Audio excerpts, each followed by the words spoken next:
नमस्कार। देश के सबसे बड़े न्यूज नेटवर्क टीवी 9 में आप सभी का स्वागत है। आप देख रहे हैं न्यूज टॉप 9। आपके साथ मैं हूं पूर्णिमा मिश्रा और सबसे पहले बात कोरोना संकट की। देश में कोरोना से पिछले कुछ दिन से रोजाना 4000 से ज्यादा मौतों ने चिंता बढ़ा दी है। आज प्रधानमंत्री अपने संसदीय क्षेत्र वाराणसी से फ्रंटलाइन हेल्थ वर्कर्स से बात करेंगे। इसके साथ ही देखेंगे कि आईसीएमआर ने डीआरडीओ की दवा को लेकर लोगों को क्या सलाह दी है और ब्लैक फंगस की दवाओं की किल्लत पर केंद्र सरकार ने किन किन सवालों के जवाब मांगे। कोरोना संकट से जुड़ी खबरें देखिए टॉप 9 किलर कोरोना। देश में कोरोना से मौत का आंकड़ा लगातार चिंताजनक बना हुआ है। गुरुवार को 4206 लोगों की कोरोना से मौत हो गई, जबकि पिछले 24 घंटे में 2,58,485 कोरोना के नए केस मिले। पिछले कुछ दिनों से लगातार 4000 से ज्यादा हर दिन मौत हो रही है। थोड़ी राहत की बात इस बात को लेकर है कि कल बीमार होने वालों से करीब 1 लाख से ज्यादा लोग ठीक होकर घर लौटे। देश में एक्टिव केसों की संख्या अब 30 लाख से ज्यादा बनी हुई है। प्रधानमंत्री मोदी आज सुबह 11 बजे अपने संसदीय क्षेत्र वाराणसी के डॉक्टर्स, पैरामेडिकल स्टाफ और दूसरे फ्रंटलाइन हेल्थ वर्कर्स के साथ वीडियो कॉन्फ्रेंसिंग के जरिए बात करेंगे। इस दौरान पीएम अस्पतालों के कामकाज की समीक्षा करेंगे, साथ ही क्षेत्र के भविष्य की तैयारियों की भी जानकारी लेंगे। इससे पहले गुरुवार को 54 जिलों के जिलाधिकारियों के साथ वर्चुअल संवाद में पीएम ने वाराणसी में कोरोना की रोकथाम के लिए किए गए कामों की सराहना की। आईसीएमआर के हेड डॉक्टर बलराम भार्गव ने दावा किया है कि पहली डोज लेने के बाद शरीर में कोवैक्सीन से ज्यादा कोविशील्ड का टीका लेने से एंटीबॉडी बनती है। कोविशील्ड की वैक्सीन की 2 डोज के बीच का गैप बढ़ाने के सवाल पर डॉक्टर बलराम भार्गव ने कहा है कि कोवैक्सीन की दूसरी डोज पूरा करने के बाद एंटीबॉडी बनती है, जबकि कोविशील्ड में ऐसा नहीं है। वैक्सीन की इजाद करने वालों से बातचीत के बाद ही कोविशील्ड की दूसरी डोज के लिए 4 हफ्ते के गैप पर सहमति बनी है। कोविशील्ड की वैक्सीन लगवाने वालों के लिए खुशखबरी है। एस्ट्राजेनेका ऑक्सफोर्ड ने कोविशील्ड की बूस्टर डोज बना लेने का दावा किया है। ऑक्सफोर्ड यूनिवर्सिटी की ओर से बनाई गई बूस्टर डोज ने कोरोना वायरस के स्पाइक प्रोटीन के खिलाफ बेहद मजबूत एंटीबॉडी पैदा की है। ये रिसर्च ऐसे समय में सामने आई है जब वैक्सीन निर्माता कंपनी ने चेतावनी दी है कि दुनिया को कोरोना वेरिएंट से निपटने के लिए हर साल बूस्टर डोज लगवानी पड़ सकती है।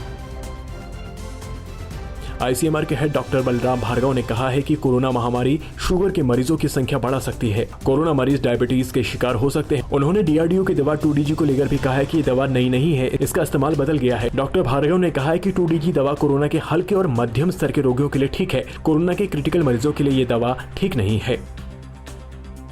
कोरोना मरीजों को होने वाली ब्लैक फंगस की बीमारी को पंजाब सरकार ने महामारी घोषित कर दिया है।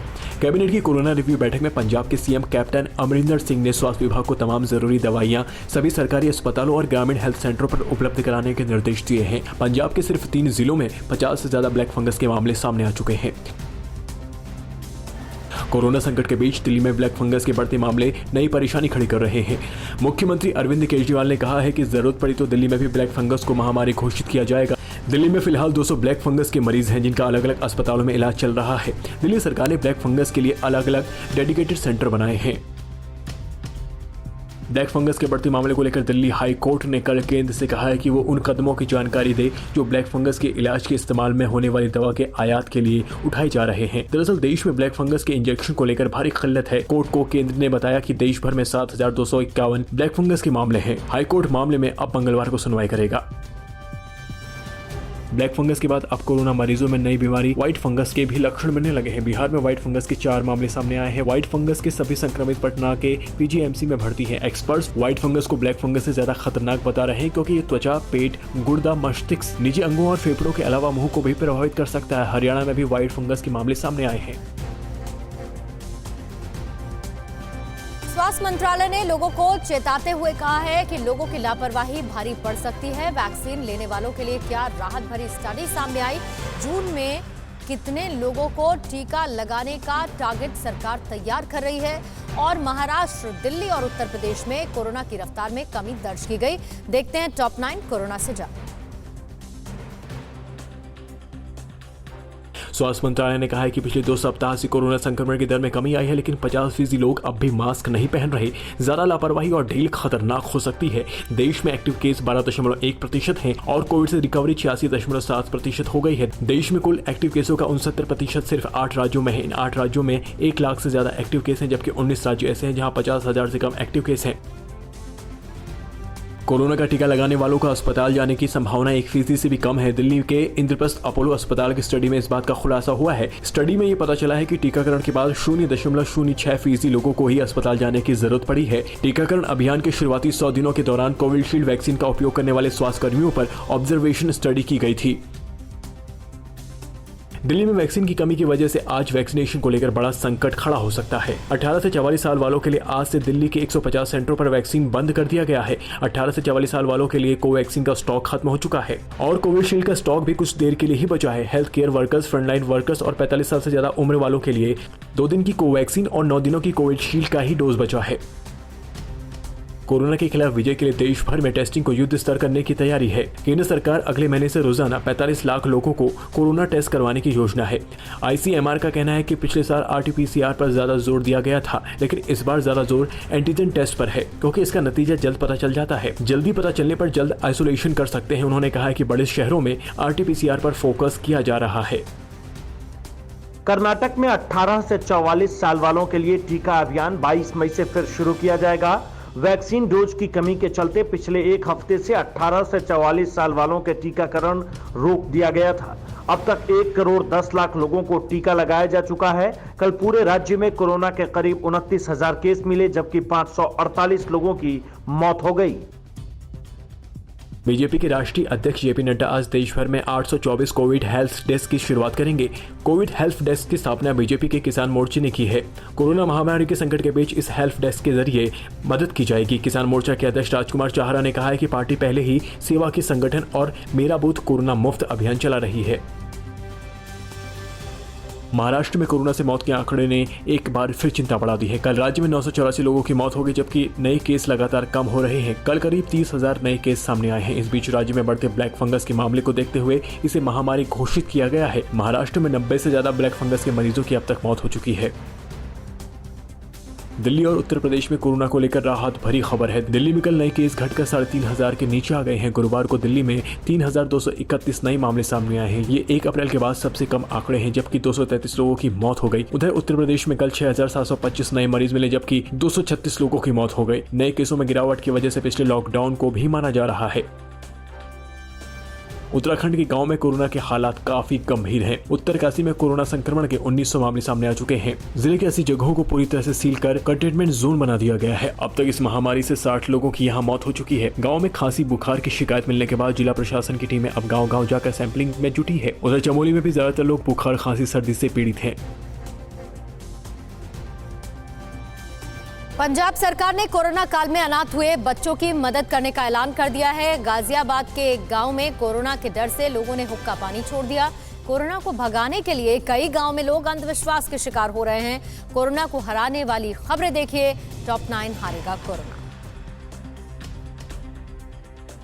मध्य प्रदेश और उत्तर प्रदेश के बाद पंजाब सरकार ने भी कोरोना महामारी की वजह से माता पिता को खोने वाले बच्चों को मदद करने का ऐलान किया है। ऐसे बच्चे जिनके दोनों माता पिता या घर के कमाने वालों की कोरोना की वजह से मौत हो गई है और बच्चे अकेले रह गए, उन बच्चों को 1,500 रुपए प्रति माह पेंशन दिया जाएगा। ये मदद 21 साल होने तक दी जाएगी। ऐसे बच्चों के लिए ग्रेजुएशन तक मुफ्त शिक्षा भी दी जाएगी।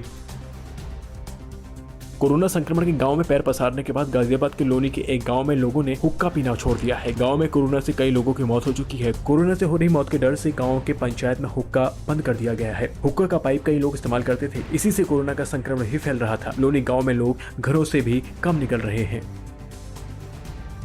राजस्थान के जयपुर से 50 किलोमीटर दूर चोमू गांव में कोरोना के खिलाफ लड़ाई के लिए स्वास्थ्य सेवाओं का बुरा हाल है। यहां उप स्वास्थ्य केंद्र बदहाल स्थिति में है। सेंटर पर सिर्फ एक ANM तैनात है। ये भी पिछले कई सालों से बंद था। यहां ऑक्सीजन तक उपलब्ध नहीं है। उप स्वास्थ्य केंद्र के बगल में झाड़ियां हैं। गाँव में कोरोना मरीजों को दवाइयां नहीं मिलती, लेकिन यहाँ के सेंटर के बगल में कई दवाइयां फेंकी मिली।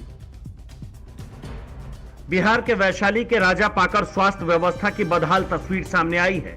यहां कोरोना मरीजों का इलाज पेड़ के नीचे किया जा रहा है। इलाके का एकमात्र सरकारी प्राथमिक उपचार केंद्र पर ताला लटका हुआ है। यहां कोई डॉक्टर नहीं आता। झोला छाप डॉक्टरों के सहारे कोरोना मरीजों का भगवान भरोसे इलाज चल रहा है। गाँव में अब तक 41 लोगों की मौत हो चुकी है। यूपी के कानपुर के घाटमपुर कोतवाली क्षेत्र के श्रीनगर गांव में गुरुवार शाम को पुलिस का मास्क लगाने के लिए टोकने पर विवाद हो गया। सिपाही शराब ठेके पर मास्क चेकिंग कर रहे थे, तभी कुछ ग्रामीणों द्वारा इसका विरोध किया गया और बात बढ़ने पर पुलिस और ग्रामीणों में भिड़ंत हो गई। मौके पर पहुंची पुलिस फोर्स ने हालात सामान्य कर आरोपियों की तलाश शुरू कर दी है। कांग्रेस अध्यक्ष सोनिया गांधी के संसदीय क्षेत्र रायबरेली में भी नदी किनारे रेत में शवों के दफनाने के मामले सामने आ रहे हैं। जिले के गेगासो, ऊंचाहाट, डलमऊ गंगा घाट के पास रेत में सैकड़ों शव दफनाए गए हैं। हालांकि जिला प्रशासन इन मामलों को नकार कर अपनी जिम्मेदारी की खानापूर्ति कर रहा है। इससे पहले भी यूपी के कई जिलों में गंगा किनारे शवों को रेत में दफनाने और नदी में शव मिलने की तस्वीरें आ चुकी हैं। कोरोना संकट के बीच देश के अलग अलग हिस्सों के गांवों में लोग अंधविश्वास के चक्कर में पड़ रहे हैं। कोरोना से मुक्ति पाने के लिए यूपी के मिर्जापुर के गांव में महिलाओं ने अपने देहवार बाबा को जल चढ़ाकर पूजा की। एक पुजारी खौलते दूध से नहाता नजर आया, लेकिन लोगों को समझना होगा कि कोरोना ऐसे अंधविश्वास से नहीं, आपकी सावधानी और सही वक्त पर इलाज से जाएगा। कोरोना से मुक्ति के लिए मध्य प्रदेश के बैतूल में गांव के निवासी अंधविश्वास के शिकार हो रहे हैं। यहां के लोग पूजा पाठ के सहारे कोरोना से आजादी की आस लगा रहे हैं। गांव के लोग पुजारी के साथ यज्ञ कर रहे हैं। इन लोगों को विश्वास है कि इनके यज्ञ से कोरोना भाग जाएगा। वहीं स्वास्थ्य विभाग लोगों को समझाने की कोशिश कर रहा है, ये पूजा पाठ से नहीं, लक्षण दिखने पर इलाज से कोरोना से छुटकारा मिलेगा।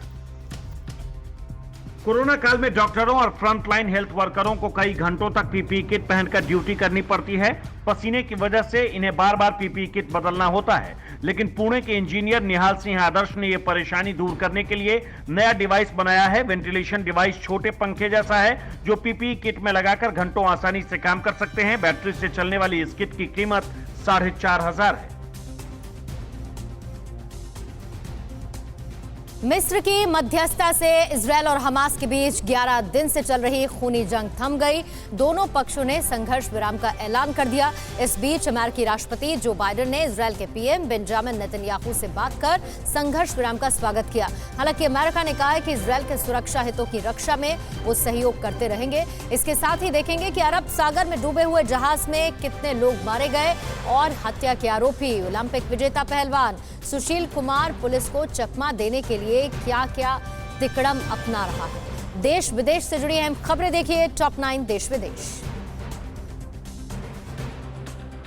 इजराइल और फिलिस्तीनी आतंकी संगठन हमास के बीच 11 दिनों से चली आ रही जंग को खत्म करने पर दोनों पक्ष राजी हो गए हैं। बेंजामिन नेतन्याहू की विशेष सुरक्षा कैबिनेट में वोटों के आधार पर सीज फायर का फैसला किया गया। सीज फायर का ऐलान दोनों पक्षों के तरफ से किया गया। रात 2 बजे से संघर्ष विराम लागू किया गया। पिछले 11 दिनों से चली जंग में 230 से ज्यादा लोग मारे गए हैं। जंग को रोकने के लिए इजराइल पर दुनिया भर से दबाव भी था। इजराइल और हमास के बीच संघर्ष विराम से कुछ देर पहले तक दोनों पक्ष एक दूसरे पर रॉकेट से हमला कर रहे थे। शुक्रवार की रात संघर्ष विराम से पहले दक्षिणी इजराइल में हमास ने रॉकेट से हमला किया। हमास के हमले के जवाब में इजराइल ने हवा में ही हमास के रॉकेट नष्ट कर दिए। सीज फायर के ऐलान से पहले दोनों के बीच जमकर बमबारी हुई। ताउते तूफान के बीच अरब सागर के मुंबई हाई में डूबे बार्ज 305 जहाज पर सवार 261 लोगों में से 188 लोगों को सुरक्षित बचा लिया गया है, जबकि अब तक 49 लोगों के शव बरामद किए जा चुके हैं। बाकी 26 लोगों की तलाश के लिए नेवी का ऑपरेशन जारी है। इस केस में चेतावनी के बावजूद जहाज के समंदर में मौजूद रहने पर केस दर्ज किया जा चुका है। अब तक 40 लोगों के बयान दर्ज किए गए हैं। महाराष्ट्र के मुख्यमंत्री उद्धव ठाकरे आज ताउते तूफान से प्रभावित रत्नागिरी और सिंधुदुर्ग का दौरा करेंगे। उद्धव सुबह 8:30 बजे से दोपहर 12:30 बजे तक कोंकण क्षेत्र में तूफान से हुए नुकसान का जायजा लेंगे। तूफान से कई घरों को यहां नुकसान पहुंचा है। इसी बीच महाअघाड़ी गठबंधन ने पीएम मोदी के तूफान प्रभावित गुजरात दौरे को लेकर सवाल उठाया। महाअघाड़ी ने पूछा है कि पीएम महाराष्ट्र का हाल जानने क्यों नहीं आए। विदेश मंत्री डॉक्टर एस जयशंकर ने कहा है कि कोविड-19 महामारी दुनिया को एक नया आकार दे रही है।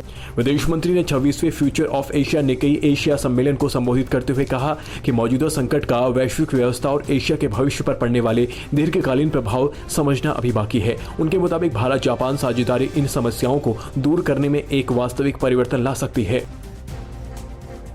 हत्या के केस में फरार ओलंपिक विजेता पहलवान सुशील कुमार बिल्कुल पेशेवर क्रिमिनल की तरह पुलिस की आंखों में धूल झोंक रहा है। सुशील अब तक 15 से ज्यादा सिम कार्ड इस्तेमाल कर चुका है। लगातार वो लोकेशन बदल रहा है। दिल्ली पुलिस को शक है कि सुशील नेपाल भागने की फिराक में है। सुशील कुमार पर 4 मई की रात के बीच छत्रसाल स्टेडियम में पहलवान सागर राणा की हुई हत्या का आरोप है। इनकम टैक्स रिटर्न समय सीमा 2 महीने के लिए बढ़ा दी गई है। अब 30 सितंबर तक आम लोग आईटी रिटर्न दाखिल कर सकते हैं। कोरोना संकट के चलते केंद्र सरकार ने ये राहत लोगों को दी है।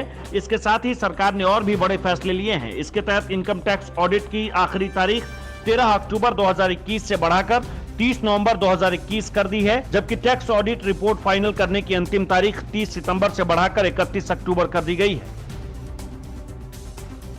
सोशल मीडिया फेसबुक की नई ट्रांसपेरेंसी रिपोर्ट में दावा किया गया है कि वो अगले 6 महीने में भारत सरकार को 40,300 यूजर्स का डेटा उपलब्ध कराएगा। भारत सरकार ने फेसबुक से साल 2020 के आखिरी 6 महीनों में 40,300 यूजर्स के डेटा मांगे थे।